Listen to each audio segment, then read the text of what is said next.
I don't know if I have anything else to say.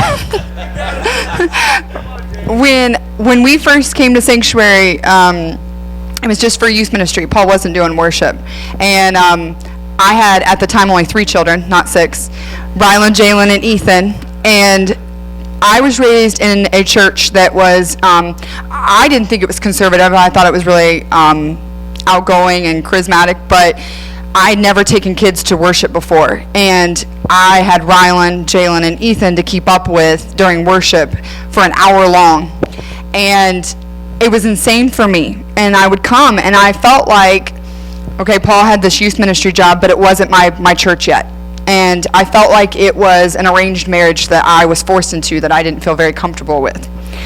And I would show up at the last minute before worship was over, and I would leave before it was over because that's how upset I was getting over worship. And I was like, oh my goodness, I can't believe people come here and they bring their kids, and it was driving me insane. And then slowly God started working on me. And I would show up and I would get to worship with my kids. And I would get to stand with them and put their arms up in the air and dance down the aisle and stuff like that. And it slowly evolved in my heart that, oh my goodness, this is a whole new experience for me. Something I wasn't raised in, something I wasn't used to. And what felt awkward to begin with and felt odd became very comfortable for me and very expressive. And we moved into this building over here, and youth ministry kept growing and changing and molding and moving, and worship too. It wasn't only but a couple months ago that I started doing worship with Roxanne and being able to be a part of dance. But last Sunday, I went home to my home church that I've grown up in, that Paul and I were married in, my dad was married in, my brother was married in. My entire family helped begin this church. It's been there that long. There's about 700 people. And I went back for the first time, I believe, since we've been married and been a part of Sanctuary, and went to Sunday morning church, because normally I'm always here on Sunday morning. I never miss a Sunday. But I went north and I went to church, and I went with my dad and my grandma, and I sat down with them, and I'm beginning to feel this worship came on, and I knew the song. It's one of them that we did, but I was told to stand up, and then the second song I was told to sit down, and the second song I was told to remain sitting. And by the third song, we did worship, or we did communion, and we did offering, and everything was done. And the whole entire time, I was like, oh my goodness, I was just told what to do the entire time during worship.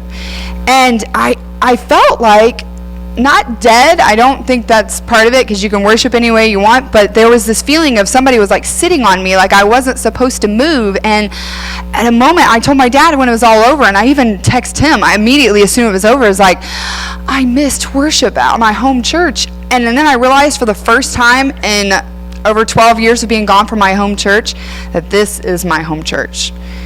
And it was a big feeling, because I always tell everybody, oh, my home church is in Indiana. That's where I was raised, because I went there my entire life. My whole family's been from there. But for the first time, I realized I don't belong there anymore. That's not my home. And I missed you guys and my family. And this morning, I come off from Roxanne, and I hug her in the back, and both of us are in tears.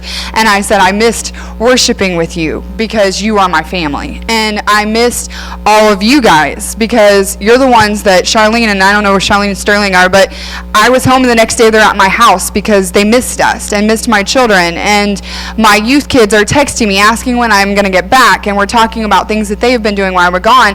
And I realized that I've been so far removed from there that now I have a new church home and a new church family. And it's not anything, I mean, there were people there that knew me as a little kid, and walked past, oh, these are your kids, and oh my goodness, they're gotten so big, and looked at me, and oh, you've become, your grandma talks about you and all that you're doing, and they knew me, and they knew of me and what we were doing down here. But I just, for the first time, I was just like, that's not my home anymore. It's not my family anymore. And so I want to thank you, as well as like Paul, of becoming a family. We're not just members that show up like a YMCA membership and show up and see each other 1 day a week or 2 days a week or whatever.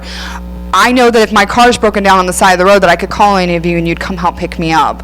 Or if my child is sick, that you'll come over and pray for her or him and be a part of it. Or if there's a need the beginning of the school year, I've had people come and donate uniforms to my family.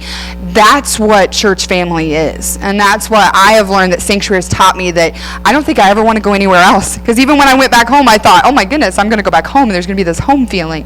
But I realized that you guys have taught me that it's not a building and it's not a place, that we are a body and a family, and we help each other and we're there for each other no matter what it is. I didn't learn that anywhere else but here in Sanctuary. And thank you so much.